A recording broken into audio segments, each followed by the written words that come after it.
ሰላም ጤና ይስጥልን ክብራትና ክብራን አድማጮቻችን እንዴት ናችሁ? እንዴት ሰነበታችሁ? መልካም የጥምቀት የከተራ እንዲሁም ደግሞ የቃና ዘገሊላ በዓላት ይሁንላችሁ። ለክርስትና እምነት ተከታዮች ትሪቡን ነው ስፖርትን ለመከታተል ትክክለኛው ቦታ። የማክሰኞ ከ8 እስከ 10 ቆይታ የሚያደርገው ፕሮግራማችንን በማራኪ ሁኔታ ጀመርን። ድራማዊ በነበረው ከጨዋታ በፊት ጀምሮ ሽኩቻ በነበረበት እጅግ እስካሁን ድረስ መነጋገሪያነቱ ባልበረደው የአፍሪካ ዋንጫ ዶክመንተሪያችን የአውሮፓ ቻምፒየንስ ሊግ የዛሬ ምሽት ተጠባቂ ጨዋታ ኢንተር ሚላንና አርሰናል ክላሲክ ማች እና ሌሎችም ማራኪ ሞንታጆቻችን፣ ማረፊያ ሙዚቃችን፣ የስፖንሰሮቻችን መልእክቶች ትሪቡንን ጀምረናል። ሁልጊዜም በተለየ አቀራረብ በተዋጣላቸው ሬዲዮ ዶክመንተሪዎች፣ ዜናዎችና ትንታኔዎች ወደ እናንተ ይደርሳል። ትሪቡን የስፖርቱ ዓለምን በመሳይ ታሪኮች የማይደገሙ ይመስሉ የሜዳ ላይ ትዕይንቶች፣ የሽፍራፊ ሰዓት የስሜት መለዋወጦች፣ ድንቅና የተለዩ የድል ስሜቶች፣ የስፖርት ገጠመኞች፣ እድሜ ጠገብ የተሰነዱ ተደጋግመው እንደ አዲስ የሚሰሙ የስፖርት ዓለም ውሎች በተለየ ሁኔታ ወደ እናንተ ይደርሳሉ። ዛሬም ያንን በዶክመንተሪዎቻችን ያንን አድርገናል። በጣም ማራኪ በሆነ ሁኔታ የአፍሪካ ዋንጫ የመጨረሻውን እብደት፣ የመጨረሻውን ፍጻሜ፣ ድራማዎቹ ገና ወደፊት ተተንትነው የሚነገሩለትን ያንን ረምብል ኢንራባት የራባቱን ፍልሚያ ባልደረባ ኤፍሬም የማነ እጅግ ማራኪ በሆነ ሁኔታ ወደ እናንተ አድርሶታል። ከጨዋታ በፊት ጀምሮ ሽኩቻ ነበረበት። እጅግ ድራማዊ በሆነ ሁኔታ ተጠናቋል። አንዳንዶች እንዳሉትም የአትላስ አንበሶችና ካፍ በአንድ ጎራ፣ የታራንጋ አንበሶች ሴኔጋሎች በተቃራኒ በተፋለሙበት የማይዘነጋ ፍጻሜ የታራንጋ አንበሶች በ70 ሺህ ተቃራኒ ደጋፊ ፊት የእነሱ ባልሆነው ሜዳ ነግሰው አጠናቀዋል። ሴኔጋል ምን አይነት ድንቅ ቡድን ነው! ልበ ሙሉ የማይደነግጥ አራቱንም የጥሎ ማለፍ ጨዋታዎች በብልጫ የደመደመ ብዙ ድራማ በነበረበት ፍጻሜ ሳይሸበር ወደ ንግስናው የተንደረደረ ንጹህ ጎላችን ያልበቂ ምክንያት የማሸነፊያ ጎላችን በሚያስቅ ምክንያት ተሻረ። በጨዋታው የ90 ደቂቃ የመሞቻ ሰዓት ላይ በቀላል ጥፋት የፍጹም ቅጣት ምተሰጠብን ብለው የቡድኑ ዋና አሰልጣኝ ፓፓቲያውን ጨምሮ በርካቶች በተቃውሞ ወደ ሜዳ ወደ መልበሻ ጥለው ሲወጡ ብቻውን ተነጥሎ የቆመው አንበሳ ሳዲዮ ማኔስ ምን አይነት ድንቅ ኮከብ ነው! ያድርጊት በፊፋን ጨምሮ በዓለም በተለየ ሁኔታ ቢወገዝባቸውም ግን እኛ ምክንያት ነበረን ይላሉ ሴኔጋላውያን። የአፍሪካ እግር ኳስ ሁሌም ከጨዋታው በፊት ኮሪደሩ ላይ ብዙ ጨዋታ የሚከናወንበት እንደሆነ ይታወቃል። እግር ኳሱን ፖለቲካ፣ እግር ኳሱን ኮታ፣ እግር ኳሱን ክፍለ ሀገሩ ኮሪዶሮች የሽኩቻ መድረክ የሚያደርጉ ለእግር ኳሱ አብስተው እድፍ የሚያዋጡ መሪዎች የተጠቀጠቁበት ካፍ እንደገና የተጋለጸበት ውድድርም ነበር ማለት ይቻላል። ከቅርብ ጊዜያት ወዲህ አካዳሚዎችን በመገንባት ለአፍሪካ ድሃ ፌዴሬሽኖች በካፍ ፈንታ ድጎማ በመስጠት የስልጠና የሜዳ ስምምነቶችን በማመቻቸት ካፍን እጁን ጠምዝዘዋለች የተባለችው ሞሮኮን ዋንጫ ለመስጠት ያለመ ድራማ የነበረ ይመስላል ሲሉ በርካቶች ፍጻሜውን በብስጭት ተከታትለውታል።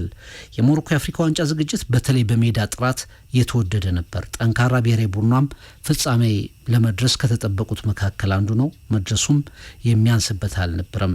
ነገር ግን የአፍሪካ ዋንጫን በድጋሚ በ2028 ለሞሮኮ ለመስጠት በካፍ የተሸረበውን ሴራ እና ዜና ጨምሮ የፍጻሜውን ጨዋታ በተጠና መንገድ እጁን ያስገባበት የሚመስለው ካፍ ግን የአፍሪካ ዋንጫው ዋና ተሸናፊም ተዘራሪም ተቋም ነበር ማለት ይቻላል። የታራንጋ አንበሶች ተገቢ ሻምፒዮኖች፣ የፍጻሜው ድራማ አንዳንድ አባላቱን ብዙ ሜትሮችን አስቀድሞ አሁን ሩጫውን ጀምሮ የሚለው የማይጠራው ተቋም ካፍና አወዛጋቢ ውሳኔዎቹ በሞሮኮ ዛሬ ሀሳባችንን እንሰጥበታለን። አድማጮቻችን በተለይ በአፍሪካ ዋንጫው ዙሪያ በጣም በርካታ ሀሳቦች የፍሬማን ኦፊሻል ፍቅር ይልቃል ዩቲዩብ ገጽ ላይ ሀሳብ አድርሳችሁናል። በዶክመንተሪ መልክ ይቅረብ ባላችሁት መሰረት ዛሬም ይኸው በትሪቡን ሰዓት በዶክመንተሪያችን ላይ በተለየ ሁኔታ ዳሰነዋል።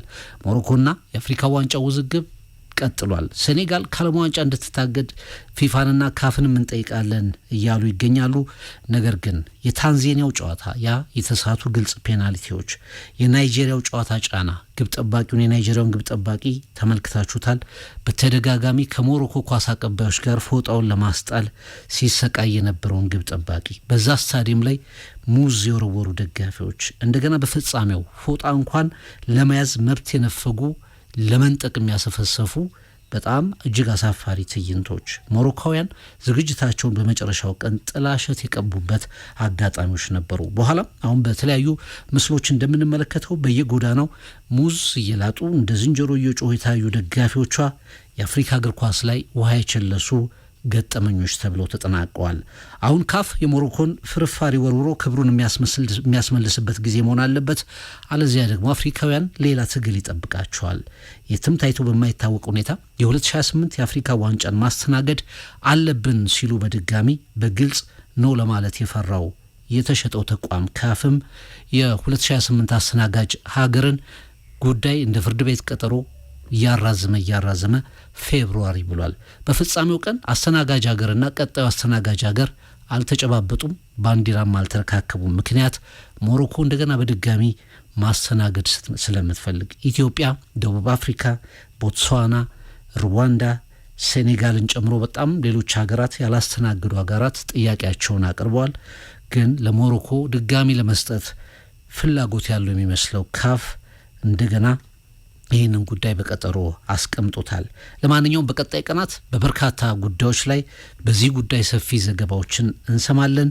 የአፍሪካ እግር ኳስ በራሱ በተቋሙ ምክንያት መጠበቅ በሚገባው ለመጠበቅ ሲል ራሱ መጠበቅ በሚያስፈልገው ካፍ ማስተዳደር ያለበት ግን ራሱ መተዳደር ያለበት ካፍ ብዙ ነገሮችን አበላሽቷል። ዳኝነት የአፍሪካ እግር ኳስ ችግር የዚህ ውድድር የመጀመሪያ መገለጫው አይደለም። ከዚህ በፊትም በተለያዩ ሀገራት ላይ የተመለከትነው ችግር ነው።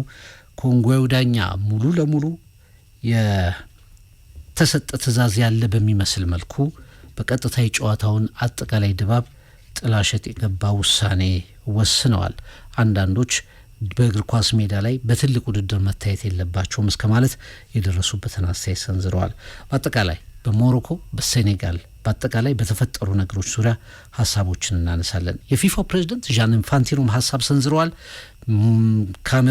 ሴኔጋሎች ያደረጉት ነገር በፍጹም አግባብነት የለውም፣ ፌር ፕሌይ አይደለም፣ ውሳኔውን ማክበር ነበረባቸው፣ ሜዳ ጥለው መውጣት የለባቸውም፣ በዚህም ቅጣት ያስፈልጋቸዋል ብለዋል። የሚቀጡ አካላትም መቀጣት ጀምረዋል። ግን በዚህ ብቻ የሚያቆም አይደለም፣ የአፍሪካ እግር ኳስ ውጥረትም የሚቀጥል ይመስላል። ትሪቡን ከዶክመንተሪያችን ባሻገር ከባልደረባ ኤፍሬም ጋር ይህንን ዘርዘር አድርገን እናነሷለን ማለት ነው። ከዛ ውጪ ዛሬ የአውሮፓ ቻምፒየንስ ሊግ የጨዋታ ምሽቶች የሚከናወኑበት እለት ነው። በኢንተር ሚላንና አርሰናል በዛ አርሰናል 3-0 ሜዳው ላይ ተሸንፎ በኢንተር ሚላን 5 ጎሎችን አዝንቦ ሳንሴሮን የማረከበትን ጨዋታ አድርሰናችኋል። ምክንያታችን ደግሞ ዛሬ ምሽት 5 ሰዓት በዛው ስታዲየም ኢንተር ሚላን ከአርሰናል በድጋሚ በቻምፒየንስ ሊግ ስለሚገናኙ ማለት ነው። ካይራት አልማቲ ከክለብ ብሩጅ፣ ቦዶ ግሊምት ከማንቸስተር ሲቲ፣ ኮፐንሃገን ከናፖሊ፣ ኦሎምፒያኮስ ከባየር ሊቨርኩሰን፣ ሪያል ማድሪድ ከሞናኮ፣ ስፖርቲንግ ከፓሪስ ሰን ጀርማ፣ ስፐርስ ከቦሩሲያ ዶርትመንድ፣ ቪያሪያል ከአያክስ አምስተርዳም ዛሬ የሚደረጉ ጨዋታዎች ናቸው። ሌሎችንም ጨዋታዎች የነገን ጨምሮ ከጊዜ ጋር እንጠብቃቸዋለን። አበይት ትኩረታችን ግን አስቂኙ የካፍ ፍጻሜ ላይ ቆይታ እያደርጋሉ።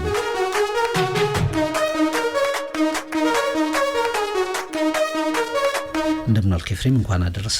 እንኳን አብሮ አደረሰን። እንዴት ናችሁ አድማጮቻችን? በያላችሁበት በድጋሜ መልካም በዓል እንመኛለን። የራባቱን ፍጻሜ እግር ኳስ ፍጻሜ እንደው ካልጻፍከው በስተቀር ይመጣል። ራምብል ጥሩ ቃል ነው የተጠቀምከው። ራምብል ኢን ዘ ጀንግል በዛየር ነበር፣ ዲሞክራቲክ ሪፐብሊክ ራባት ሄዷል። ራምብል ኢን ራባት ሆኗል። ከቦክስ ወደ እግር ኳስ ቀይረነዋል። ሴኔጋል ከሞሮኮ፣ በእርግጥ ሴኔጋል ከሞሮኮ አይደለም፣ ሴኔጋል ከካፍ ከሞሮኮ ለኔ በዛ አለ። እውነቴን ስሜታዊ ለመሆን አይደለም። እኔ ሞሮኮን ይህን አፍሪካ ዋንጫ በጥሩ ሁኔታ ስገልጸው ነበር ኤፍሬም። በሜዳዎቹ ጥራት፣ በጨዋታዎቹ ኳሊቲ፣ ሞሮኮያን በተለይ የነሱ ቡድን ሲጫወት በሚያሳዩት ይሄ በጣም የተለየ እግር ኳስ ፓሽን፣ ፍቅር ለአፍሪካን ባደረጉት ነገር ካፍ ሲያንቀላፋ ብዙ ሀገራት ሲያንቀላፉ ሜዳ ሲያጡ ራሳቸውን ክፍት አድርገው ለአፍሪካ ሀገራት ኢትዮጵያን ጨምሮ ውለታ ለመዋል ያደረጉትን ነገር በተደጋጋሚ ስገልጽም ነበር፣ አንተም ስትገልጸው ነበር። ይህ ፍጻሜው ጨዋታ ግን እጅግ የፍጻሜውና ከሰሚ ፋይናል ጨዋታ ጀምሮ የታዩት ነገሮች ግን እጅግ የአፍሪካ እግር ኳስ ላይ ውሃ የሸለሱ ነገሮች ሆነዋል። ካልተጻፈ በስተቀር እንዲህ አይነት ድራማ የሚታየው በካፍ ውድድር ላይ ነው። ለእኔ ከዓለም አቀፉ የእግር ኳስ ማህበር ፕሬዚዳንት ጂያኒ ኢንፋንቲኖ ልጀምር። ፍቅር ልክ ያቺን ፓኔካዋን ብሔራዊ ሚዲያ ሲተው ከሰውየው ጎን ሊበሳጩ ብሎ ቪዲዮ ማየት ይችላሉ። ለካ ትዝ አላቸው የፊፋ ፕሬዝዳንት መሆናቸው፣ የእግር ኳስ የበላይ አስተዳዳሪ መሆናቸው ደግሞ ትዝ አላቸው ከነሱፋቸው። እሳቸው በጨዋታው ሞሮኮ ያሳየችውን እንቅስቃሴ ወይ ደግሞ ሴኔጋል በጨዋታው ሪያክት ያደረገችበትን መንገድ ተቀባይነት እንደሌለው ጠቅሰዋል። ፍቅር የእሳቸውስ ተበሳይተው እንደገና ቁጭ ያሉበት ለንሳ ሊሉ አሉና ቁጭ አሉ። በቃ እንደ ሰውየው መሆን ያቃታቸው እንጂ ዲያሲ ስተው ተበሳጭተዋል። እሱስ አክሰፕተብል ነው? ይሄ ተቀባይነት ይኖረዋል? ፍቅር ስለ ፓፓቲው ተጫዋቾቹን ንውጡ ብሎ ሪያክት ያደረገበት ያ ኢሞሽንን የእግር ኳስ ተቀባይነት የለውም። የሴኔጋል ደጋፊዎች ለኔ ጀግና ደጋፊዎች ነው የምላቸው። እንደዚህ የሚበሩ ደጋፊዎችን አይቻላቅም። ከታጠቁ የሞሮኮ ፖሊሶች በብሔራዊ ፍቅር ስሜት በዛ ኢሞሽን እግር ኳስ ያንን የፉትቦል ተገቢ አይደለም በዛ ጨዋታና ስርዓት አልበኝነት ማሳየት። ግን ኢንሲደንቱ ከምን ተፈጠረ የሚለው የመጀመሪያ መታየት አለበት። የአፍሪካ እግር ኳስ ዳርክ አርት ፍቅር እና የሴኔጋል ደጋፊዎችም የሴኔጋል ብሔራዊ ቡድንም ቅጣት እንደሚተላለፍበት ይታወቃል። ፓወሩን የያዙ ሰዎች ይሄን ያደርጋሉ። ግን የሳቸው ያ ሪያክሽን በዚህ ዘመን ፍቅር እያንዳንዷ ነገር በቴክኖሎጂ የሚያዝበት ከመሆኑ አንፃር የሴኔጋሉ ፕሬዝዳንት እንዳሉት ነው። እናመሰግናለን ለብዙ ቪዲዮዎች አሉኩ ዓለም ያሰራጨው ለሚገኘው ብዙ እንግልቶቻችንና ቪዲዮዎች፣ በጣም የተቆራረጡ ቪዲዮዎች። እኔ የራባት ስቴዲየም የነበሩ ኳስ አቀባዮች ፎጣ ሲያሳድዱ የሚውሉ ከናይጄሪያው ጨዋታ እኮ ይጀምራል። አዎ የናይጄሪያው ግብ ጠባቂ እኮ ፎጣ ግብ ጠባቂዎች ይዛሉ፣ ሲያልባቸው የሚጠርጉበት ነው፣ አንግሉ ስር ያስቀምጣሉ። ዞር ሲሉ የለም ፎጣው። ይህንን ማን ነው የሚቆጣጠረው? እንደዚህ አይነት የማዋከብ በካሜራ ፊት የዲዩፍ የሜንዲ ምክትል ነው ከፍተኛ ተጋድሎ ነው ያከናወነው ከ4 ከ5 የቦል ቦዮች ጋር ኳስ አቀባዮች ጋር። ፍቅር እውነት ሞሮኮ ስለ ፌር ፕሌይ ማውራት ትችላለች ወይ? ፍቅር በዚህም በዚያም በወከባ 50 ዓመታት የናፈቃትን የአፍሪካ ዋንጫ ለማምጣት ለመጨረሻ ጊዜ ያሸነፈችው እዚህ አዲስ አበባ ስቴዲየም ነው 76 በፈረንጆቹ ድፍን 50 ዓመት ሜዳ ላይ ምንም የማያንሰው ቡድን ነው የዋሊድ ሬጊው ቡድን። ፍቅር ሳይድድ ዳርክ አርቱ ምን አስፈለገ? እንደገና የካፍ ቅድም በጣም ባሪፍ ቃል ነው የጠቀስከው ፍቅር። ለኔ ደግሞ የካፍ ማጎብደድ ለሞሮኮ ሞሮኮ አፍሪካውያንን ዲዘርቭ አታረግም ማለት ጀምረዋል። አሁን ወትሮም ይሉ ነበረ ይሄ ዘረኝነት ቋታቸው ነው። ግን ሴኔጋል ሴራ ያጀበው ወከባውንም ሙሰኛው ካፍንም የሞሮኮ ዳርክ አርትንም የአፍሪካ ዋንጫውንም በጀግንነት ድል የነሳችበት የራባት ራምብል ነው። ፍቅር ሞሮኮውያን እውነት ስለ ፌር ፕሌይ ስለ እግር ኳስ ፌር ፕሌይ እና በደል ሊያወሩ አይችሉም። ሴኔጋል 38 ሚሊዮን ሞሮኮውያንን የአፍሪካ እግር ኳስ ሙሰኛ አስተዳደሮችን የእግር ኳስን ጥላሸት የቀቡትን እኔ ሴኔጋል ጨዋታውን ጥላ በመውጣቷ ደጋፊ ነኝ እያልኩ አይደለም። ያ ኢንሲደንት ግን እንዴት ተፈጠረ የሚለው ማየት ያስፈልጋል። ፍቅር ይሄን ከልብ ማየት ያስፈልጋል። ከታንጂር ወደ ራባት ዴስቲኒያቸውን ሲቀይሩ ለፍጻሜ ሲያልፉ ፍጻሜ እስኪያልፉ ድረስ በጣም በጥሩ ትሪትመንት ነበር ካፍ የያዛቸው። አወዳዳሪው አካሉ ካፍ ነው።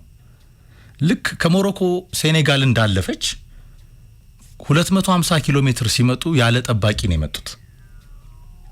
5 አጃቢ ብቻ ነው የተመደበላቸው። ላይት ትሬኒንግ የሚሰሩበት ሜዳ እንኳን አልተለየላቸውም። ራባት እንደደረሱ በጠባብ ሆቴሎች ውስጥ ነው ያስቀመጧቸው።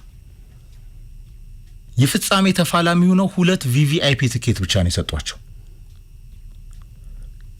ወደ ቲም ባሳቸው ሊገቡ ሲሉ ብዙ ሞባይሎችን ከያዙ አርናቂዎቻቸው ጋር ያለ ምንም ጥበቃ እነዚህ ኮከቦች የአፍሪካ ዋንጫ የፍጻሜ ተፋላሚ ሆነው እንዲያልፉ ነው በታናል ያደረጓቸው በብዙ ወከባና ጀብ ውስጥ። እንዳጋጣሚ አንድም ሰው ጉዳት አልደረሰበትም። ይሄ ሁላ ወከባና ማዋከብ የካፍ ሴራ ነው ፍቅር።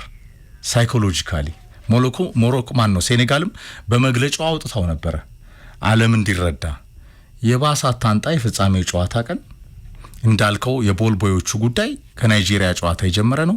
ፔናልቲዎቹ ተጠቅሰዋል። ፍጥጫው ከፍ ያለ ነበረ። ሀኪሚ የአፍሪካ እግር ኳስ ኮከቡ ተጫዋች ነው፣ የባለንዶሩ ኮከብ ነው በአፍሪካውያን። እሱ ራሱ ፎጣ ሲወረውር ነበረ። የሞሮኮ አልትራስ ሲያዙት በሀኪሚ ደረጃ የሚገኝ ተጫዋች የሜንዲን ፎጣ ከማስታወቂያ ቦርዱ ጀርባ ያደረግ ነበረ። ከዛ ዲዩፍ መጣ፣ ምክትሉ ግብ ጠባቂ እንደ ቦዲጋርድ ቆሞ ነው ሜንዲን ያጫወተው። ከነዛ ኳስ አቀባዮች ከሞሮኮ አንድ ተጫዋች ተፋጦ ይሄ ሁላን ካየህ ሴኔጋል ብዙ ነገር ያሸነፈችበት እግር ኳስ፣ ፍትህ የጎደለውን እግር ኳስ ሴኔጋል ከፍ አድርጋ ያሸነፈችበት ሳዲዮ ማኔና ደግሞ ፌር ፕሌይ፣ በተለይ ያ ኢሞሽኑ ላለኔ የመጣው ሰው ናቸው እኮ እነዚህ ሰዎች። ሀገራቸውን ወክሎ ነው። ቀላል ይወጣሉ እንዴ?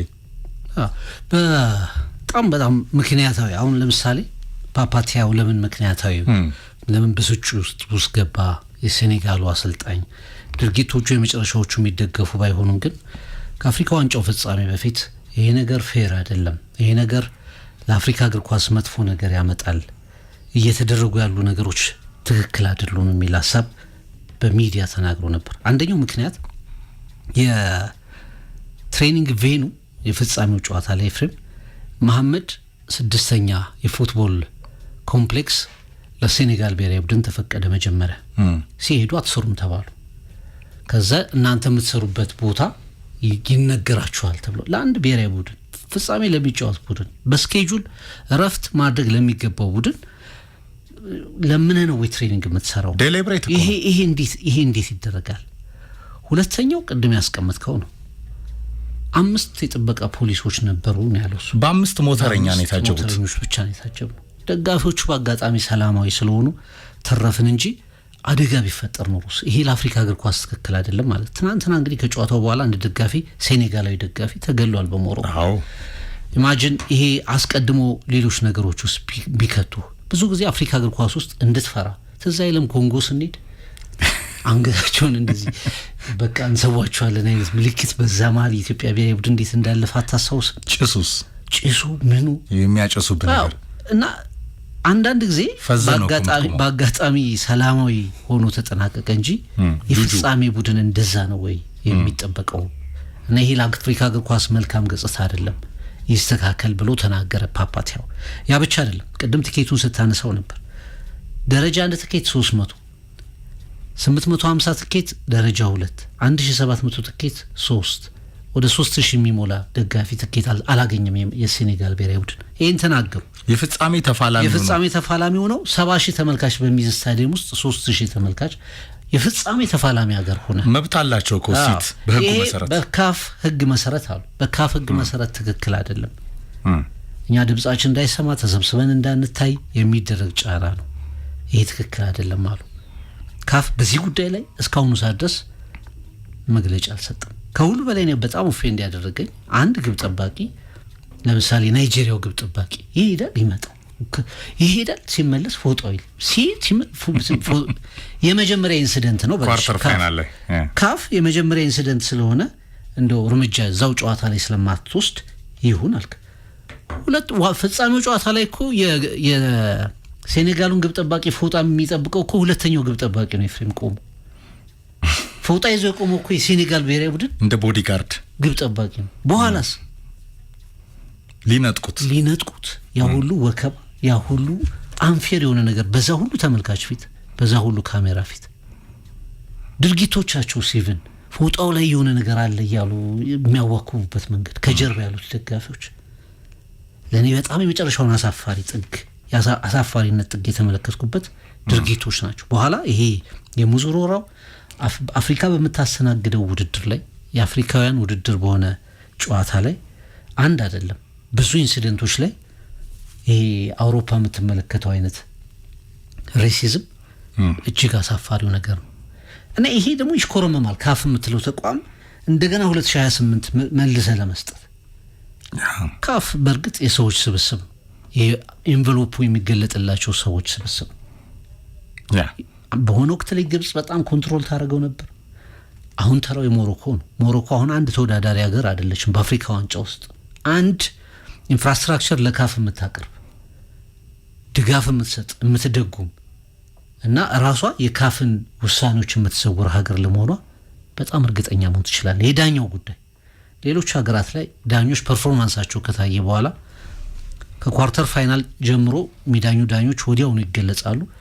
ሰሚ ፋይናል ላይ ከተገባ በኋላ ብዙ ጊዜ በዓለም ዋንጫም በምንም ፋይናሉን የሚዳኘው ዳኛ ቢያንስ ከ1-2 ቀን በፊት ይታወቃል። እከሌ ናቸው ፋይናሉ ዳኛ የተሰጣቸው ተብሎ እኮ ሚዲያው ዜና ይሰራል። በድብብቆሽ እስከ መጨረሻው ሰዓት ኳርተር ፋይናሉ ላይ ድብብቆሽ ነበር። የናይጄሪያና የሞሮኮ ዳኛ ላይ ችግር ነበር። የሞሮኮና የሴኔጋሉን ጨዋታ የሚዳኙት ማን ይሆኑ የሚለው በጣም ችግር ነበር። ይህን ሁሉ ስትመለከት መጨረሻው የድግሱ መጨረሻ ብዙ ጥያቄዎች ያስነሱ ነው። ከዚህ በኋላ ነው እንግዲህ ሞሮኮ ለካፍና ለፊፋ ከሳለሁ።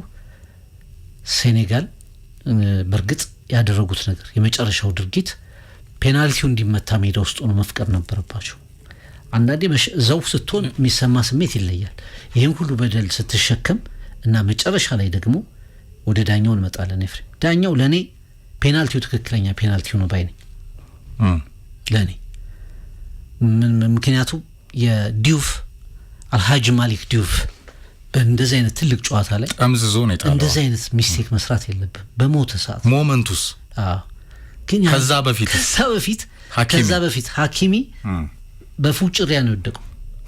ማለት መንካት አይደለም፣ እውነቴን ነው የምነግርህ። እንደዚህ ስትያዝ እጅ ስትያዝ ታስለቅቅና ትሄዳለህ። በወርም አፕ አንድ ጊዜ ይሄንን ቫር እንግሊዝ ፕሪሚየር ሊግ ዳኝነት ላይ ብትመለከተው ኢት ኢዝ ሶፍት ፔናልቲ፣ ሶፍት ፋውል።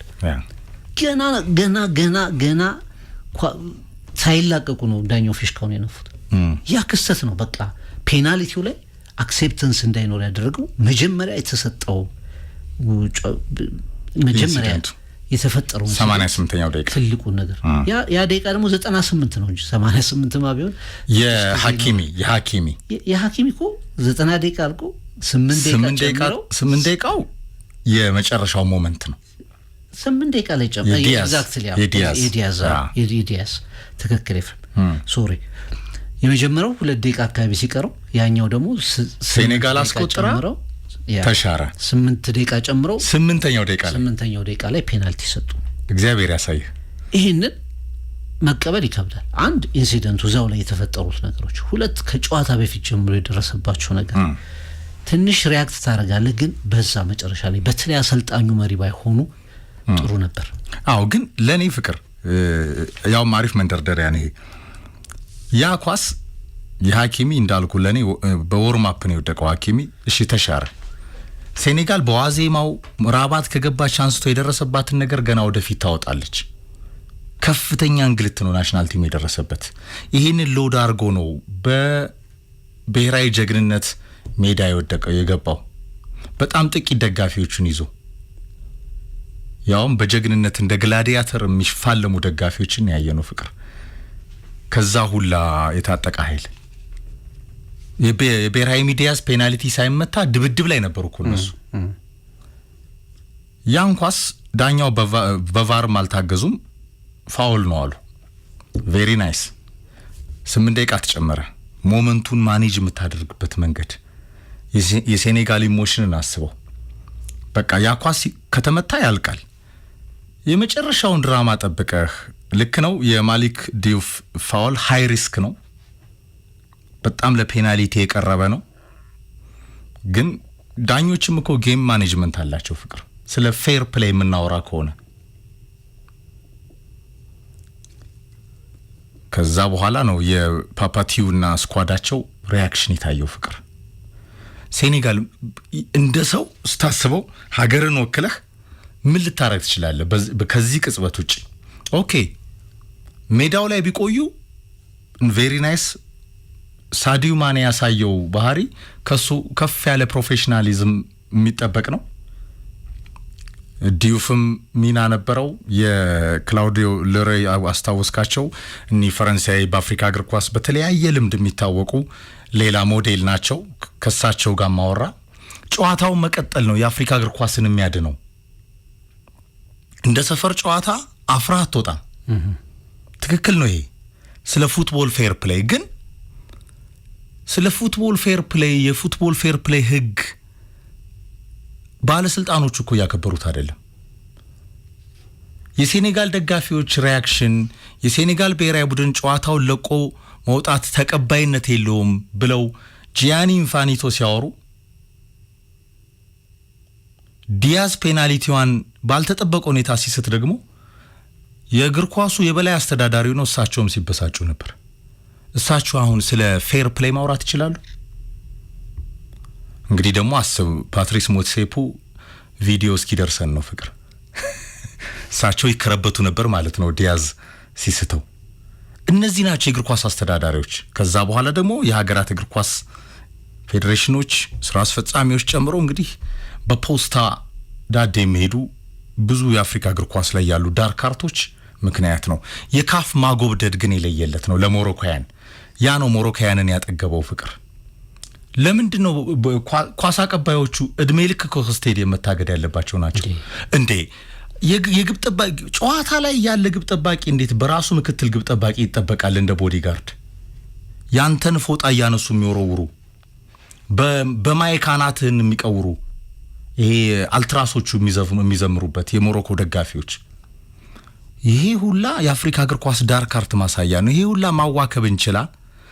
ምስጋና ለሜዲን ሴኔጋል ሳዲዮ ማኔ እንዲገቡ ሆነው አላህ ፈጣሪኮ ፍትህን በደንብ የሚወስነው።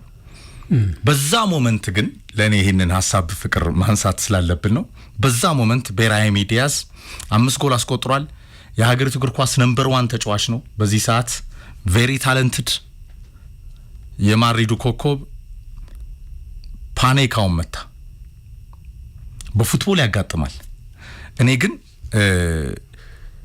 ብዙ የሶሻል ሚዲያ ሪአክሽኖችንም ሳይ ሆን ብሎ ነው የሳተው የሚሉ ሰዎች እንዴት ያዝናናሉ መሰለ ፍቅር።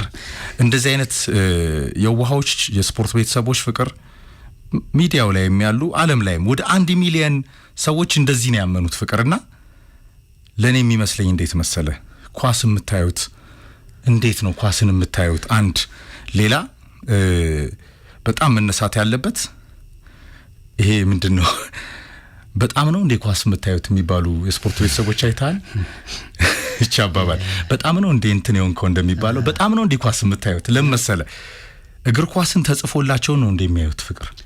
እንዴት ነው ብራሂም ዲያዝ በዛ ሰዓት 38 ሚሊዮን ሞሮኮያን እየጠበቁት 50 ዓመት በኋላ ሞሮኮ አፍሪካ ዋንጫው ልታሸንፍ ከሀገሪቱ ከፍተኛ ርዕሰ ብሔር የስከ ሞሮኮያን እንደዛ በጥፍራቸው ቆመው በዛ ሁላ ማዋከብ ውስጥ ፍቅር ያ ሁላ ዳር ካርት ያ ሁላ ደባ ዲያዝ እንደዛ ፓኒካ መጥቶ ጨዋታው እንዲቀጥል ነው። እነዚህ ሰዎች በጣም ነው እንዴ ኳስ የሚያዩት? በነገር ላይ በሜዳ ውስጥ የነበሩ ሴኔጋላውያን አይመታም ብለው ካልተስማሙ መስማማት አቅቷቸው ዲዩፍ ማነው ማኔ ራሱ ግዴላችሁም ቆይ ስንል ተራ በተራ ሁሉም ውጣ ብለው ተቆሱም አምኖ ነበር። የተወሰነ ሰዓት ተጠግቷል ለመውጣት ቁጥረት አድርጎ ነበር። ሴኔጋላውያን እንኳን አናስመታም ያሉትን ጥቂት ሴኔጋላውያን ናቸው እዛ ከሜዳው አንፃር ከሞሮኮያን አንፃር። እንዴት ነው በዛ ሰዓት በሺዎች የሚቆጠሩ ሞሮኮያን አላፊዎች እንዴት ፌር አይደለም እንተውላችሁ ብሎ የሚስማሙበት ሰዓት ከየት ነው የሚመጣው? ይሄ ሁሉ ተቀርጾ እንኳን ብታገኘው ተቀርጾ በድምጽ ነገር እንኳን ብታገኝ ማመን በጣም ከባድ ነው። አንድ ዲያዝ ሁለተኛ ዲያዝ ተወስኖ ቢሰጥህ የመጨረሻሽ ሳተው ብትባል የሚስተው ተጫዋች አንተ ትሆናለህ። 5 ጎል አስቆጥረ መት የአፍሪካ ዋንጫው ኮከብ ጎል አግቢ ሆነ። ያቺን ጎል ከሳትክ ከሂሮነት ባንዲ ነው ወደ ዜሮነት ነው የምትቀየረው። የሞሮኮ ውዱ ልጅ ነበር 50 ዓመት በየጨዋታው 50 ዓመት የጠበቀ ተጫዋች ነው። ይሄ ተጫዋች በግሉስ እንዴት ሊስማማ ይችላል? ፍጹም እንደዛ አይደለም። በጣም ኳስታይ እንደዚህ ነው የምታስበው። ብዙ ጊዜ ብራሂም ዲያዝ ፔናልቲ በግራ በኩል ነው የሚመታው። ግብ ጠባቂዎች ያንን ያጠናሉ በእርግጠኝነት። ስለዚህ አንደኛ በጣም ነርቨስ ነበር። 16ቱም ደቂቃ ዲስትራክት አድርጓቸዋል አለ ማለት አትችልም። 16ቱ ደቂቃ ያወከባ ያ ድብድብ እዛ ያለው ፍጥጫ ተጫዋቹን በስነ ልቦና እንትን ውስጥ ጭንቀት ውስጥ እንደሚጥሩት ትረዳለህ። የሴኔጋል ያንን ኳስ ልትመታ ወጥቶ መግባት ራሱ ያንን ኳስ ልትመታ ስትል ድራማውን ታየዋለህ። ስታገባ የሚሆነው ስትስት የሚመጣው አእምሮ ላይ ቁጭ ይላል። እግር ኳስ ሜዳ ውስጥ የገባ ሰው ይሄን ያውቀዋል። ፕሬሸር በዚህ ሰዓት ላይ ትልቅ ጫና ነበረበት። ፔናልቲውን መምታት በማይገባው ቦታ መታ። ለኔ እንደውም ሐኪሚ ለምንድን ያልመታው የኔ ትልቁ ጥያቄ። ኤግዛክትሊ ባለፈው አንድ ፕሮግራም ላይ 16 ፔናልቲ ቢመታ 16 ያገባል ብለህ ነበር አንተ።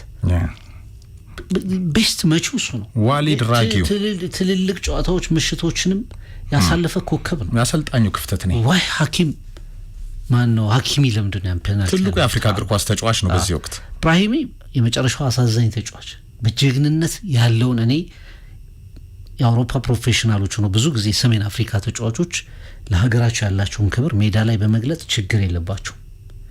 ይሄ ተጫዋች ማላጋ ነው የተወለደው፣ ስፔን ነው የተወለደው። ከእያንዳንዱ ሞሮኮ የተለየ ሜዳ ውስጥ ኮሚትመንት ነበሩ። ነገሮችን ፊክስ ለማድረግ ጎል ለማስቆጠር ለሀገሩ ገድል ስሜቱ ጎል ካስቆጠረ በኋላ ሁሉ ነገሩ ትክክል ነበር። ያጋጥማል በፉትቦል ሁሉ አድርጎ እንዴት ነው መጨረሻ ላይ ስደቡኝ ብሎ ፈቃደኛ የሚሆነው ተጫዋቾች እንዴት ነው የሚሆነው? እንደ ምክንያት የተቀመጠው እዚህ ላይ ፍቅር እንደው እንድጨምርበት። እሺ ሴኔጋል አጭበርብሮ ነው። ሞሮኮ ግን በፌር ፕሌይ ህግ እንዛተው አሉ። ልንገር በቀላል ነገር ልንገር፣ ይሄ እኮ የሚያሸልማት ነው ሞሮኮ። ለምን እንደው ተናግረው የማያደርጉት? ኤግዛክትሊ ይሄ እኮ የሚያሸልም ነገር ነው። ቬንገር አንዲ ቡድናቸው አንፌር ጎል አገባ፣ ሁሉም ተጫዋቾች እንዲቆሙ አደረጉ። ያ ጎል አርሰናል ላይ ሲገባ ተመለከተ። ኖ ዌይ ብለህ ፌር ፕሌይ። ሴኔጋል ተበደላለች ብለህም አይ ፔናልቲ መሳት የተሰጠን ፔናልቲ ሴራ አይደለም፣ የሚያሸልም የፌር ፕሌይ ጉዳይ ነው። ለምን ኤክስፕሌን አይደረግም ከጨዋታው በኋላ? ይህንን እንደ ማሳያ ያደረጉት ደግሞ በምን መሰለህ? ይሄ ትልቅ ፖይንትም አይደለም። አይ አይደለም፣ እንደው ትንሽም ዘና እንበል እንጂ ዘና ማለት አለብን እንጂ በጣም ኳስ ስለሚያዩ ወገኖቻችን። ለምን መሰለህ እንደዚህ ምልህ ዓለም ላይ ያለ እንደዚህ አይነት ሪያክሽኖች ስላየው እኮ ነው ፍቅር። እንዴት ፉትቦል እንዴት ነው ግን የሚታየው የሚለው ነገር ስለሚያስቀኝ ነው። ዲያስ ሲስተው ሜንዲ ሲያድነው አሉ የሴኔጋል ተጫዋቾች ሄደው አላቀፉትም። ሳተው እንዴ ዲያስ ሰጠው ነው የሚባለው። በትሪ የምትለው ተጋግጦ ሲያድን እኮ ነው ያ ኢሞሽን። ሀገሬን አዳንክ ብለህ እኮ ሄደን ሳዲዮ ማኔ የሴኔጋል ኮከቦች ኤድዋርዶ ሜንዲ ሊያቅፉት የሚችሉት። ይሄኛው ፓኔካ እኮ ሁለት ያልነጠረም እንጂ ከሜንዲ በፊት አስታቀፈው ነው የሚባለው። ተመልሰህ ትይዘዋለህ ፈጣን ኮንክ፣ ወድቀህ ወደ ቀኝ ወደ ግራ ፈጣን ኮንክ ተመልሰህ መደረስበት ፓኔካ ያልተጠበቀ ነው። እንደዛ ደግሞ እንዳትል ከተለየ አንግል የተቀረጹ ቪዲዮዎችን ስመለከት ነበር። ፔናልቲው እንዲሰጥ ያደረገው ማሊክ ብቻውን የሚጨፍረውን ጭፈራ ማየት ነው። ፔናልቲው ሲሰጥ ጫናውን አስበዋል። በጣም ይታያል፣ በሎንግ ሾት ይታያል። በቀጥታ ከዛ ተነስተ እንዲህ ማለት አይቻልም። ግን ቅድም ከካፍ ጋር ካነሳው ነገር አንጻር ሞሮኮ በእርግጥ በአፍሪካ ውስጥ በፖለቲካውም በብዙ ነገሮችም ከአፍሪካ ሌላው አህጉር ሀገራት ጋር ውጥረት ውስጥ ነች። 1984 የቀድሞ አፍሪካ አንድነት ድርጅት ለሳሃራዊ አፍሪካን ዲሞክራቲክ ሪፐብሊክ ለሳሃራዊ አረብ ዲሞክራቲክ ሪፐብሊክ እውቅና ሲሰጥ ከአፍሪካ ህብረት ከአፍሪካ አንድነት ድርጅት ወጣች። ኋላ አፍሪካ አንድነት ድርጅት ወደ አፍሪካ ህብረት ተቀይሮ 2017 ከ8 ዓመት በፊት ነው ኤፍሬም በፖለቲካው እንኳን ወደ አፍሪካ ህብረት አባልነት የተመለሰችው። የአፍሪካ ዋንጫ ታሪኳ ላይ ስትመለከት በጣም በቁርጥ ቀን አፍሪካን እንዳይደርስብኝ በማለት ይሄ ሁለተኛ ታሪኳ ነው። የኢቦላው ገጠመኝ ኢቦላው ጊዜ አንድም አፍሪካዊ ሀገር ውድድሩን ባለቀ ሰዓት አውላላ ሜዳ ላይ የጣለች ሀገር ኢኳቶሪያል ጊኒ ተረከበች። ኢኳቶሪያል ጊኒ ውድድሩን አስተናገደች። አፍሪካ ዋንጫ ተከናወነ። በኋላ ግን እንግዲህ በፖለቲካ ቴንሽኑ ሲረግብ ወደ አፍሪካ ህብረት ስትመለስ እግር ኳስ በጣም ትልቅ ሶፍት ፓወር አድርጋ ካፍ ውስጥ ሰተት ብላ የገባች ሀገር ነች። ትልልቅ ውድድሮችን ማስተናገድ አፍኮን አሁን እንዳልኩ እኔ የመጨረሻው አስቂኝ ነገር የሚሆነው ብዬ የማስቀምጠው ነው ኤፍሬም ሲሆን አንድ ውድድር አዘጋጅ ውድድር ሲደመድም ቀጣይ ውድድር አስተናጋጅ ታውቆ የውድድሩ የአርማ ርክክብ ይደረጋል አይደል? ኦሊምፒክ ላይ ሻምፒዮና ላይ ካፍም ላይ የተወሰኑ ውድድሮች ላይ ተናልፈ አስተናጋጁ ሀገር አይታወቅም። ስብሰባዎቹ ተጠቅነዋል። ሁሉም ነገር እኮ ተደርጓል። የ2027ዎቹ ባንዲራውን ተረከቡ ካፍን ያው ስለሚታወቁ ነው ኬንያ ኤግዛክትሊ ማረከብ መቻል አለበት። በማራዘም ጨረሰን እኮ ካፍ ማራዘም። ይሄ የሆነበት ምክንያት መጀመሪያ ትዝ ይላል አቶ ኢሳያስንም ስናስገባው የሞሮኮ ሀሳብ አልነበረም። ሞሮኮ ወደ አፍሪካ ዋንጫ አስተናጋጅነት አትገባም፣ ምክንያቱም አሁን ስላስተናገደች። ስለዚህ ሴኔጋል፣ ዲሞክራቲክ ሪፐብሊክ ኮንጎ፣ ኢትዮጵያ እና ሩዋንዳ ስማቸው ይነሳ ነበር። አሁን ይሄ እየተከናወነ ደቡብ አፍሪካ ከቦትስዋና ጋር ገቡ። ሞሮኮ አዲስ አስተናጋጅ ሆና እንደገና መጣች። ኢትዮጵያ ከበፊትም ፍላጎቷን ገልጻለች። ኢትዮጵያ አለች፣ ሩዋንዳ አሉ። ውድድር አስተናግደህ ጨርሰህ ድጋሚ ሌሎች የሚፈልጉ ሀገራት እያሉ ማሟላት የሚችሉም እንችላለን የሚሉ ሀገራት እያሉ የሞሮኮን ጥያቄ ይዘው ከመለስ ካታስተናግጅም ካልክ ኩርፊያ ነው የሚሆነው። ውድድሩ ላይ ካፍ እዛ ነው ያለው፣ በሙሉ ባለስልጣኖቹ እዛ ነው ያሉት። እዛ ላይ ወስነ ሞሮኮን አታስተናግጅም ማለት እንደማይቻል ያውቁታል። አንዱ ምክንያት። ሁለተኛው ምክንያት ይሄ የተለመደው ፕሮሲጀር መታለፍ ስላለበት ነው ሊሉ ይችላሉ ኤፍሬም።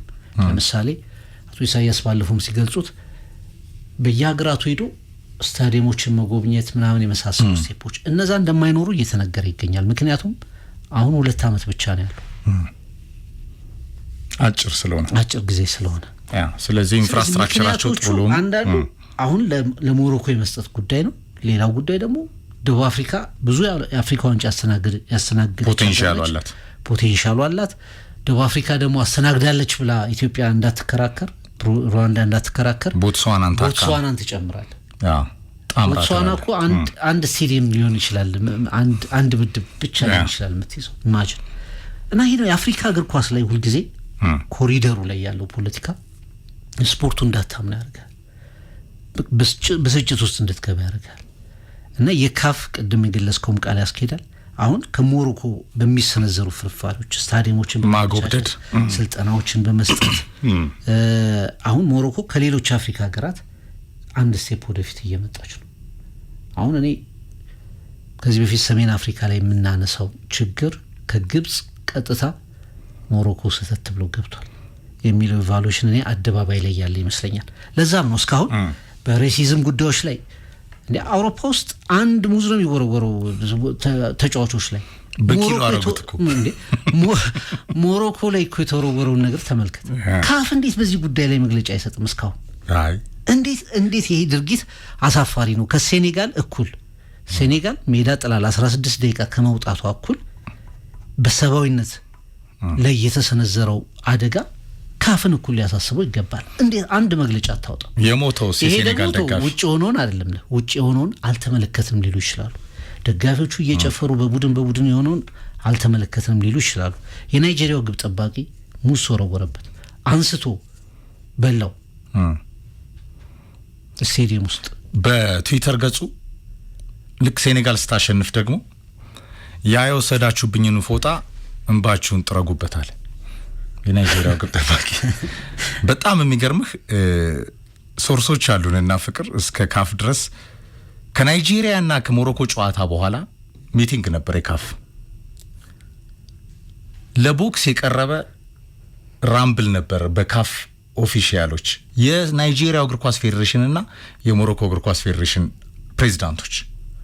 ዱላ ቀረሽ ስድብ ልውውጥ የነበረው። ሳሙኤል ኤቶስ አላዩ ናይጄሪያ ኮምፕሌን አድርጋ ነው ዳኝነቱ። ሳሙኤል ኤቶስ ከግብጽ ጋር በነበረው ጨዋታ ለኢንፋንቲኖና ለሞሴፔ እየተናገረ እሱም 4 ጨዋታ ተቀጣ $20,000 ጋር $20,000 ጋር አክሴፕት ማድረግ የማትችላቸው አይነት ጫናዎች አሉ፣ የሚታዩ ጫናዎች አሉ። ይሄ የሚካድ አይደለም፣ አደባባይ ላይ በደንብ የሚታይ። ሌላው ትሮፊውን ሲሰጥ አኩርፈው ለምንድን ነው የሰጡት? ኢንፋኒቶ አኩርፈው፣ ሞሴፔ አኩርፈው። እውነቴን እኮ ነው የምልህ የሆነ ነገር የተነጠቁ እኮ ነው የሚመስለው። በጣም የአፍሪካ እግር ኳስ ላይ ያለ ዳርክ አርትና የካፍ ማጎብደድ። ይሄ አሁን ልክ እንደ ቴዲ አፍሮ ቴጌ ዘፈን እኮ ነው። ተጣሩ ቴጌ ነው እኮ ካፍ ለሞሮኮ ፍቅር አቤት ነው፣ ሳይጠራም አቤት ሳይላክ ወዴት የሚል ነው። እንትኑ ሁላ የአፍሪካ እግር ኳስን ፍቅር ያንሸራተታል፣ የእግር ኳስ መርሆችን ያስጥሳል። ሴኔጋል የእግር ኳስን ኤቢሲ መርህን ጥሳለች። ጨዋታ ጥላ ልትወጣ ጫፍ ደርሳለች። ኢሞሽኑ ከምን እንደተፈጠረ ግን በዝርዝር አንስተነዋል። ፍቅር ዓለምም አውርቶታል። የአክሴፕተብል አይደለም። ያ ሳዲዮ ማኔ መልሷል። የአፍሪካ እግር ኳስንም ነው ያዳ ነው። ግን ሞሮኮያን ሴኔጋል ሜዳ ጥላ ለመውጣት እግር ኳስና መርህን እንደጣሰች ዋሊድ ራጊው ፍቅር እንደተናገረው አሳፋሪ እያለ ያውም በጣም ጀግና የሞሮኮ ጋዜጠኞች አሉ። ዓለም ያየውን ሰበብህን መደርደርህን ትተ ቡድኑን ሜንታሊ ስላላዘጋጀህ አሁኑኑ ብሔራዊ ቡድኑን ሪዛይን አድርግ በገዛ ፍቃድ ብለው ሲጠይቁት ጋዜጣዊ መግለጫ አዳራሹን ጥሎ ነው የወጣው። ዋሊድ ሬጊው ሰፈረባቸው እኮ ፓፓቲው ላይ የራሱን የቡድኑን ሜንታሊቲ ከፍ ቢያደርግ ኑሮ ለምሳሌ ሄርቭ ሬርናርድ ምን አሉ? ዲስሪስፔክት ነው ብሔራዊ ሚዲያስ 50 ዓመት በኋላ ሞሮኮ ይህንን እድል አግኝታ የተፈጠረው ኢንሲደንት እንዳለ ሆኖ ፓኒካ ማሰብ የለብህም። ስለ ፓኒካ ተጫዋቹና ይችን ሪጎሬ የፈጠረውን ሰው ይዘን እንመጣለን። አስበላው እኮ ብሔራዊ ሚዲያ ያዝን ፍቅር አንዳንዴ ምን መሰለህ አሁን ቅድም እኮ አግብቶ ያውቃል። አዎ ግን ሃይ ሪስክ ነው። አሁን ሄርቭ ሬርናርድ ፍቅር ሄርቭ ሬርናርድ የዛምቢያው የኮትዲቯር ይዘው ዋንጫ ያመጡ አሰልጣኝ ናቸው። ሞሮኮንም አሰልጥነው አልተሳካላቸውም። በፍጹም ተቀባይነት የለውም። በቃ አንተ አክርረህ በስነ ስርዓት ያንን ካፍ የሸለመህን ስጦታ በብዙ ማዋከብ አቅምም አለ ሜዳ ላይ ወከባውን ምኑንም ችለህ የመጣልህን እድል በቃ ሞሮኮ ያን ጨዋታ ብታሸንፍ ሴኔጋላውያን እንዴት እንደተበደሉ መነሳቱ አይቀርም። ፍቅር ግን በጣም ከፍተኛ በሆነ መንገድ ይነሳል። እንዴት እንደተበደሉ መነሳቱ አይቀርም። ግን ፊፋም ካፍም በዳንኪራ ነበር የሚያሳልፉት። ምክንያቱም ሞሮኮ ለአፍሪካ እግር ኳስ ብዙ ነገር እያደረገች ነው ከነ ችግሯ። ፍቅር ኢንፍራስትራክቸራቸው በጣም ከፍፍሏል። የኛን ብሔራዊ ቡድን እንኳን የተሸከሙት እነሱ ናቸው። ግን ያ እንደዚህ አይነት ነገሮች አሁን ግን እጅህን ያስጠመዝዛል። ፍቅር ለምሳሌ አቅም ስላላቸው ሜዳ ስለሚፈቅዱልህ፣ ሆቴል ስለሚፈቅዱልህ፣ ዶላር ስለሚሰጡ አንተ በድህነትህ አሁን ካፍ ድሃ ተቋም እኮ አይደለም። አመልና በፖስታ ዳዴ የሚሉ ሙሰኞች የተሞሉበት ስለሆነ ነው እንጂ ፍቅር ካፍ ድሃ ተቋም አይደለም። ለአንድ ሀገር የሚያጎበድድ አይደለም እንጂ ሞሮኮ በታሪኳም ከይርንቃቸው አሻራ አንስቶ የአፍሪካ እግር ኳስ ላይ ሮል አላት። ግን የገንዘብ አቅምህን፣ የስራ አስፈጻሚውን ድክመት፣ የካፍና ኦፊሻሎች ድክመት ተረርታ የአፍሪካ ዋንጫውን ሾፕ አታረግም። ሾፕ ለማድረግ እኮ ነበር መጨረሻ ላይ ይዳዳቸው። አንድ ሌላ አክሲስ ላሳየ። ሞሮኮ ካፍ ፊፋ ሞሮኮ ከተወሰነ ዓመት በፊት ከፖርቹጋልና ከስፔን ጋር የዓለም ዋንጫን የማስተናገድ እድል ተሰጣት። በማን? በፊፋ። ዣን ኢንፋንቲኖ ሞሮኮ በነበረው ጉባኤ ላይ ተገኙና ጠቅላላ ጉባኤ ላይ የአፍሪካ ዋንጫውን በ4 ዓመት አድርጉታሉ። ይሄ የሞሴፒ ሀሳብ አይደለም፣ በነገር ላይ የፊፋ ነው፣ የካፍ ሀሳብ አይደለም። የአውሮፓውያን የአፍሪካ ዋንጫን በ4 ዓመት ውስጥ የማከናወን የዣን ኢንፋንቲኖ ሀሳብ ነው፣ የካፍ ሀሳብ አይደለም። በአውሮፓውያን ጫማ ይሄ ውሳኔ ዓለም ዋንጫ ለሞሮኮ ተሰጠ። ሞሮኮ ጠቅላላ ጉባኤውን አስተናገደች። ሞሴፒያንን አነሱት። በአፍሪካ ዋንጫው ላይ ብዙዎች የተናገሩት ሆጎ ብሩስ፣ በርካታ ተጫዋቾች፣ ፌዴሬሽኖች የተናገሩት ትልቁ ውርደት ያሉት ነገር እንደገና እንደዚህ ነው ወጣ። 54ቱ ሀገራት ናቸው መወሰን ያለባቸው። እንዲህ አይነት ውድድሩን ሙሉ ለሙሉ የሚቀይር የሚመለከት ውሳኔ ሲሆን ጠቅላላ ጉባኤው ጀነራል አሰምብሊው ነው መወሰን ያለበት። ግን ያልተደረገም። እነማን ተነጋገሩ? መጀመሪያ ጥቂት ኮሚቴዎች ያሉበት ወሳኝ አካል እዛ ውስጥ ከነበሩት መካከል ፋውዚ ላኪጃ የሞሮኮ እግር ኳስ ፌዴሬሽን ፕሬዝዳንት፣ ሞሴፔ፣ ሳሙኤል ኤቶ ድጋፍ ከሰጡ፣ የጅቡቲው ሱሌማን ሐሰን፣ ከዛ 24 ሰዎች ያሉበት የኛን ጨምሮ 24 ሀገራት ያሉበት 30 ሀገራት ከሚዲያን የሰሙት የአፍሪካ 30 ሀገራት። ይህንን ጋርዲያን ይዞት የወጣውን ሪፖርት ማንበብ ይቻላል። የተለያዩ የአፍሪካ ሀገራት ድምጻቸው ሳይሰማ ወጥቷል። አንዳንዶቹ መናገር በስማችን ተጠቅሶ አንናገርም አሉ። ምክንያቱ ካፍና ፊፋ እግር ኳስ ላይ እንዳንደርስ ያደርጉናል የሚሉ ሀሳቦች። ቀጥታ ኢንፋንቲኖ ለምንድን ነው እንዲህ የተሸማቀቁት? ጎሉ ገባ ብለው ሊነሱ ብለው የዲያዝ እንዴት ነው ቁጭ ያሉት? ይሄ አክሲስ ነው። ሞሮኮ፣ ካፍ፣ ፊፋ።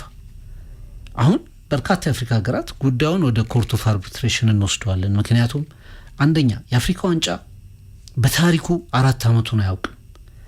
ሁለተኛ ከአውሮፓ ዋንጫ ቀድሞ የተመሰረተ ነው። ከአውሮፓ ዋንጫ ቀድሞ የተመሰረተ ነው። ሶስተኛ የአፍሪካ ተጫዋቾች አሁን 6 7 8 10 ጥሩ እስከሆኑ ድረስ የአፍሪካ ዋንጫ ማከናወን ይችላሉ። በነገር ላይ ጥሩ ከሆኑ እድሜያቸው ከረዘመ እስካሁን 6 7 እያየን ነው። አሁን ያንን የኮምፒቲሽን ጉዳይ ይቀንስባቸዋል። ትልቁ ገቢ የካፍ ገቢ የአፍሪካ ዋንጫ ነው ትልቁ ነገር። ግን ለምሳሌ አውሮፓ፣ አሜሪካ ስትሄድ በስፖርት መሰረተ ልማታቸው ትልቁ መከራከሪያ በስፖርት መሰረተ ልማታቸው ከአፍሪካ አንጻር በጣም ያደጉ ናቸው ኤፍሬም፣ በግንባታቸው ማለት ነው። የአፍሪካ ዋንጫን በማስተናገድ አፍሪካ የስፖርት መሰረተ ልማቷን ታጠናክር ነበር። የአፍሪካ ዋንጫ ሲሰጥህ አንተ መሰረተ ልማት ትሰራለህ። የግድ ስቴዲየሞች ስታንዳርድ ማሟላት ስላለ አሁን እኛ የሄድንበት ያለበት መንገድ 4 ዓመት ሲሆን ሩቅ ነው። በቃ ያንን መሰረተ ልማትም የሚጎዳ ነው። የቻን ውድድርን ሰርዘዋል። ይህ ሁሉ የሆነው በዚህ በካፍ እንደገና ሞሮኮ አሁን ከካፍና ከፊፋ በምታገኘው አድቫንቴጅ እና በሌሎችም ኮኔክሽኖች ነው እየተባለ ነው። መጨረሻ ላይ አንዳንድ ጊዜ ሀያቱን የምታመሰግንበት ታይም ይመጣል። ሀያቱ በጣም ሙሰኛ የሚባሉ የአፍሪካ እግር ኳስ መሪ ናቸው። ግን ከይድነቃቸው ቀጥታ የወሰዷቸውን እሴቶች ቫሊዎች በፍጹም የማያስነኩ ሰው ነበሩ። ሴፕ ብላተር በተደጋጋሚ ነው የሞከሩት። የአውሮፓ ተሰሚ ክለቦች በተደጋጋሚ ነው የሞከሩት። ከ20 ዓመት በላይ የአፍሪካ ዋንጫ ወደ 4 ዓመት እንዲሆን እኔ መሪ እስከሆንኩ ድረስ የአፍሪካ ዋንጫ ከ2 ዓመት ንቅንቅ አይልም ብሎ ነበር። እኒህ ሰው ከመጡ ቀድሞ አህመድ ከዛ እኒህ ሰው ከመጡ በኋላ ግን አንድ የአፍሪካ ዋንጫውን በሰኔ ወር የማከናወን በሐምሌ በሰኔ ወር የማከናወን 2 በ4 ዓመት የማድረግ 3 በተለያዩ ነገሮቹ የመጠምዘዝ ነገሮች እየመጡ ነው። የዚህ ዋናው አስፈጻሚ ደግሞ ሞር ራሴን አውሮፓዊ ነኝ የምትለው ሞሮኮ እየሆነች መታለች የሚሉ እየተሞች አሉ። እነዚህ ላይ ተጨማሪ ዘገባዎችን ወደፊት እናመጣለን። የአፍሪካ እግር ኳስ አሁን ፍቅር በጣም በቀጭን መስመር ላይ ነው ያለው። በጣም የሚሟገትለት የሚያስፈልጋል ፍቅር ስለ እግር ኳስ መሰረተ ልማት አሁን ሜትሴፑ የሚሉት የሽልማቱን ከፍ ማድረግ ወደ $10 ሚሊዮን አካባቢ የኔሽን ሊግ ፎርማት ነው። ለምሳሌ ይሄ በዞናል የሚያደርጉት ቶታሊ በአውሮፓያን ጫማ ውስጥ ገብተዋል። አሁን የአውሮፓያን ጫማ ውስጥ ገብተዋል። በአውሮፓያን ሹ ላይ ናቸው አሁን ያሉት። ከጋዜጠኞች ራሱ በመጨረሻው የካፍ ፕሬስ ኮንፈረንስ ላይ ሲጠየቁ ስድብ ነው የቀራቸው። ከዋንጫው በፊት ቅዳሜ ጋዜጠኞችም ሲጠይቋቸው በቃ መሳደብ ነው የቀራቸው እና የዲክታተር አምባገነኖች የመናኸሪያ እየሆነ ነው። አንድ ሳሙኤል ኤቶ እየተሟገተ ነው። በአንዳንድ ነገሮች ደግሞ አብሮ ነው ሆነ ያለው። የአፍሪካ እግር ኳስ ሀገራት የእግር ኳስ ፌዴሬሽን ኦፊሻሎች በተለይ ደግሞ ይድነቃቸው ካስታወስክ ፍቅር ደቡብ አፍሪካን እንዴት ከዚህ ከአፓርታይድ ጋር እንዴት ታግለው እንዳገዱ ታስታውሳለህ። በነጭ ብቻ ነው የምንሳተፈው ጥቁር ነጭ በሚለው ከዚህ ከዘረኝነት የሳውዝ አፍሪካ አስተሳሰብ ጋር በተያያዘ በጊዜው የእግር ኳስ ፌር ፕሌይን የእግር ኳስ መሰረታዊ የሆኑ ህጎችን የሚያድጉ ሀገራት ከታለንት አንጻር ያሉ ነገሮችን በሚችሉት አቅም ወግተዋል። ሀያቱ ያንን አስቀጥለዋል። ቻን ታለንት የምታይበት የአፍሪካ እግር ኳስ አንዱ መሰረተ ልማት ነበረ፣ ዋናው ውድድር ነበረ። እንደገና ደግሞ ውድድሮችን ስታስተናግድ ጎን ለጎን ኢንፍራስትራክቸር መሰረተ ልማቶችንም የምታመጣበት ነው። በየ2 ዓመቱ ሲሆን አሁን ኢትዮጵያ ስትፈልግ በአፍሪካ እግር ኳስ ስታንዳርድ ለመግባት ጀማሪው ነን የሰጠናቸው እኛ ነን። ያው እኛ ሀገር ያሉ አዙሪቶች ብዙ ስለሆኑ ስፖርቱን እንጠብቀዋለን ብለው ራሳቸው ጠባቂ የሚያስፈልጋቸው የስፖርት አመራሮች ኢትዮጵያ ውስጥ በአትሌቲክስ፣ በኦሎምፒክ፣ በእግር ኳስ በብዙ መንገዶች ውስጥ አሉ። ፍቅር የምታውቀው ነው። እና በጣም ፌዘኛ ደግሞ የማይጠቅሙ ወስላታ ክለቦች የሞሉበት ነው የኢትዮጵያ እግር ኳስ። ስለዚህ መንግስት 1-2 ስቴፕ እንኳን ስፖርቱን በኮሚትመንት በመጠኑ ተረርቶት ኢንቨስት ቢያደርግ እንኳን በአግባቡ ከግራውንዱ ልጀምር ቢል እንኳን እስካልተቆጣጠረው ድረስ እዛው ስርዝ ድልዝ ነው። የአፍሪካ እግር ኳስ ላይም ስትሄድ መጣ። አሁን እነዚህ ሰዎች መጨረሻቸው የሚመስለኝ እኔ የብላተርን ታሪክ ሊደግሙ እኮ ነው። በፎጣ እየተጠቀለሉ በነጭ ፎጣ የብላተርና ጀማቸው የነበረውን ጉድ ታውቃለህ። የዚህ አንድሬው ጄንኪስ ዶክመንተሪ እግር ኳስን ከጠባቂዎቹ ማን ይጠብቀው፣ ስፖርትን ከጠባቂዎቹ ማን ይጠብቀው። አሁን የአፍሪካ እግር ኳስ አስተዳደሮች መልካም ነገሮችን ሰርተዋል ፍቅር፣ እሱ የሚካድ አይደለም። ሞሮኮ ትልቅ ሚና አላት ለአፍሪካውያን የእግር ኳስ መሰረተ ልማት ላይ ያላት ሮል ግን የሀብት አቅሟን ተጠቅማ ሜዳ የሌላቸው የአፍሪካ እግር ኳስ ሀገራትን ግድ የለም ነው ወጫችሁን ይችላል እያለችውላ ሁሉ ነገር ስላደረገች አንተ ይሉንታ ሊይዛ አይገባም። ያኛው በፋይናንስ ስለሚበልጥ ማጎብደድ የለም ማያርጉልህ ይታወቃል። ኤግዛክትሊ ነገ ደግሞ አሁን ድምጽ ስጥ ነው የሚሉ 10 እጅን ታውጣለህ እኮ ድምጽ ስጥ። እኔ ውድድሩ ላስተናግድ ደግሜ እኔ እንደዚህ ልሁን ይሉሃል እንዴ ነበር ነገምና ነው ፕሬዝዳንትነት ከሊምረጠው ያሉ ዘላቂ ጥቅም የሚያገኙበት መንገድ ለአንተ የሆነች ነገር በመጣል ይሰጧል። ለዛ ነው አንዳንዴ ኢትዮጵያ እስካሁን ለተደረገላት ነገር ጥሩ ጀስቸር ማሳየት አለባት። ሂስቶሪካሊም ጥሩ ግንኙነት አሶሲዬሽን አለው ከይርነቃቸው የዚህ የፉትቦል ኮምፕሌክስ ስፖርት ኮምፕሌክስ ማስታወሻ ያዘ ጥሩ ነገሮች አሉ። ግን ቶሎ ብለህ ሰብሰብ እንደማለት ያለ ጥሩ አማራጭ የለም። ቶሎ ብለህ ሜዳን አዘጋጅተህ በራስህ ነጻነት በራስህ መንገድ የመወሰን ደረጃ ላይ መድረስ መቻልን የመሰለ ነገር ግን የለም። የግብጽ እግር ኳስ ፌዴሬሽንና ግብጻውያን ራሱን የቻለ ዳር ካርታ አላቸው። ፍቅር እነሱ ራሱ አሁን 4 ዓመት የሚለውን በጣም ከተቃወሙ ወገኖች መካከል ናቸው እነሱ ሆሳም ሐሰንን ጨምሮ። የአፍሪካ እግር ኳስ ላይ ይሄ ደስታ የለም። አሁን መትሴፑ ማዕድን ላይ በጣም የሚሰሩ ቢሊዮነር ናቸው። የማማሌዲ ሰንዳውንስ ባለቤት ናቸው። ፍቅር እግር ኳስን የሚያውቃሉ። የአፍሪካ እግር ኳስ ኮንፌዴሬሽን ፕሬዚዳንት ከሆኑ በኋላ በደንብ ከኢንፋኒቶ ጋር አንበስ ዘወድ ናቸው። ፍቅር ሳይተያዩ ነው የሚግባቡት እና ኮሜርሻል ለማድረግም ፍላጎት አላቸው ብዙ ነገሮችን እስከ አፍሪካ ካፍ ቻምፒየንስ ሊግ ኮንፌዴሬሽን። እኛ ኢንተርናሽናሉ ላይ አይናፋር የሆነ የእግር ኳስ ስርዓት ስላለን ነው እንጂ ብዙ ጉድን ሰማ ነበር። ፍቅር ግን እንደዚህ በትልቁ ሲመጣ ሴኔጋል በጥቅሉ የዚህ የአፍሪካ እግር ኳስ ዳር ካርትንም ሴራ ያጀበው ወከባንም ሙሰኛው ካፍንም የሞሮኮ ዳር ካርትን የአፍሪካ ዋንጫውንም ድል የነሳችበት ሞሮካውያን ደግሞ ሴኔጋል ሜዳ ለቃ ልትወጣ ነው፣ ይሄ አሳፋሪ ነው፣ የአፍሪካ እግር ኳስን ጥላሸት የቀባ ነው ብለው ሲከሱ እውነት እነሱ ቁመና ኖሯቸው በዚህ ሁላ ደባ ውስጥ ስለ ፌር ፕሌይ ለማውራት እንዴት ቻሉ የሚለው እኔ ከመስታወቱ ፊት በጣም ያስቀኛል። አንድ የመጨረሻው ሳዲዮ ማኔ ልምዱንም በመጠቀም የአፍሪካ እግር ኳስ ይሄ ከትልቁ የገጽታ መበላሸት ራሱን ያዳነበት መንገድ አለ። በዛው ቢቀሩ ዳኛው ህጉን ተከትሎ ፎርፌ ነበረ። ያ ብዙ ዳሜጅ ያመጣ ነበር። እሱም አልተፈጸመም። የሚገባው ቡድን አሸንፏል። ሞሮኮ እንግዲህ ደግሞ ሌላ የአፍሪካ ዋንጫ ለመግዛት አቅም ሳያንሳት ለኔ ፍቅር በጣም ድንቅ ብሔራዊ ቡድን ኖሯት 26 ጨዋታ ሜዳቸው ላይ አልተሸነፉም። ወጣት ቡድኑ የዓለም ሻምፒዮን ነው። የቻን ውድድር ያለፉት ውድድሮች ሻምፒዮን ነች በተከታታይ። የዓለም ዋንጫ ላይ ያ ሞሮኮ ከደቡብ አፍሪካ እስከ ካይሮ ከራባት እስከ ናይሮቢ ከአዲስ አበባ እስከ ኪንሻሳ ድረስ ሁሉም በኩራት ያነሳው ቡድን ነበር። የአፍሪካ የመጀመሪያ ሴሚፋይናሊስት በዓለም ዋንጫ። ምናልባት ነገሮችን ቢያስተካክሉ ኖሮ ፍጻሜ ላይም ልናይበት የምንችለውን ጠንካራ ፐርፎርማንስ ያደረገ ነገር ነበር። በስራዎቿም የአፍሪካ ዋንጫው ዝግጅቷ ላይ እውነት ለመናገር እንከሌለሽ አፍሪካ ዋንጫ ነበር። ይሄንን የተበደሉትም ጭምር ይናገራሉ። ለምሳሌ ሁጎ ብሩስ ሜዳው ላይ አንዲት ነገር ማንሳት አይቻልም፣ ዝግጅቱ ላይ አንዲት ነገር ማንሳት አይቻልም ብለዋል። ግን ያ ማለት ደግሞ ዋናው አስኳሉ ላይ የምትሰራውን ሴራ መርህ ላይ የሚሰራውን ነገር ማስተካከል ካልቻለ ከመወቀስ ነጻ ሆነ። መጨረሻ ተጋለጡ።